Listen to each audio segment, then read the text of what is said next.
आज की 50 ताज़ा सबसे बड़ी खबरों के लिए सबसे पहले चैनल को सब्सक्राइब कर लें।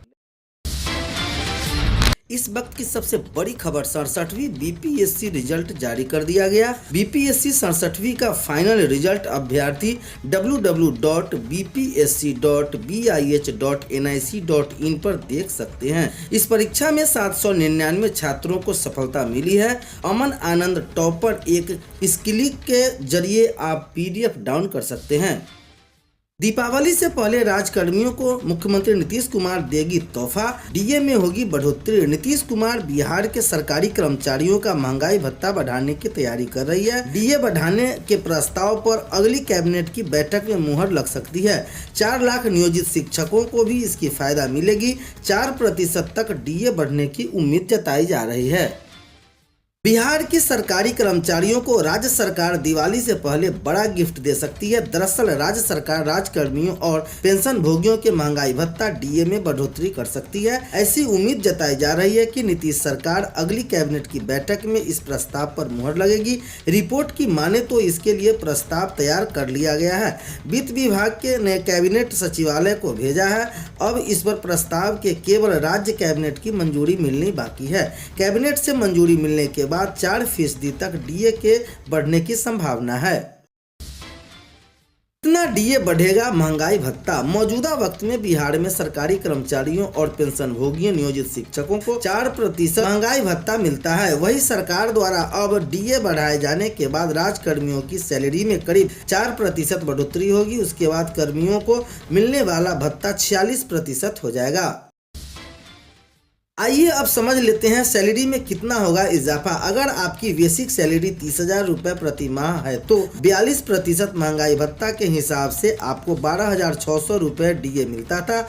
अब अगर राज्य सरकार 4% बढ़ा देती है तो 30,000 की बेसिक सैलरी पर 46% महंगाई भत्ता के हिसाब से 13,800 रुपये डीए मिलेगा। यानी अगर आपकी बेसिक सैलरी 30,000 है तो आपके वेतन में 4% का इजाफा होगा। अब आइए जान लेते हैं राज्य के कितने कर्मचारियों को होगा लाभ। बिहार सरकार अगर कैबिनेट की अगली बैठक में महंगाई भत्ता बढ़ाने का निर्णय लेती है तो राज्य के करीब 5 लाख एवं लगभग 4.5 लाख नियोजित शिक्षकों के साथ अधिक कर्मचारियों यानी पेंशन भोगियों को भी इसका फायदा होगा। डीए बढ़ने के प्रस्ताव को मंजूरी मिलने के बाद कर्मचारियों का इसका लाभ जुलाई 2023 से दिया जा सकता है। साथ ही दिसंबर की सैलरी के साथ एरियर मिलने की संभावना है।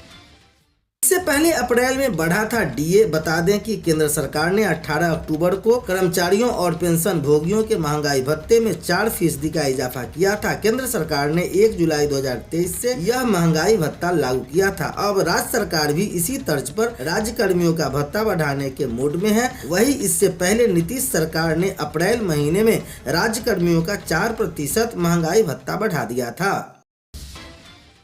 बिहार के 2 जिलों में शनिवार को 2 अलग अलग मामले में पुलिस कर्मियों पर असामाजिक तत्वों ने हमला कर दिया। इससे हमले में औरंगाबाद के 2 पुलिसकर्मी और कटिहार के 3 पुलिसकर्मी घायल हो गए हैं।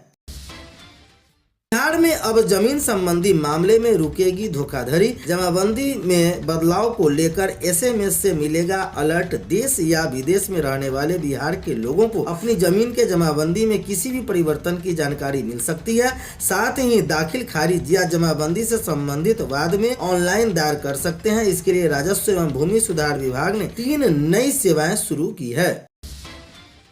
पीएसईबी मैट्रिक एग्जाम 2024 हाई स्कूल परीक्षा फॉर्म भरने का आखिरी मौका। इस लिंक के जरिए आप आवेदन बिहार विद्यालय परीक्षा समिति बीएसईबी की मैट्रिक परीक्षा 2024 के लिए परीक्षा फॉर्म भरने की प्रक्रिया समाप्त हो रही है। इस परीक्षा के लिए शनिवार 28 अक्टूबर के बाद रजिस्ट्रेशन नहीं किया जा सकेगा।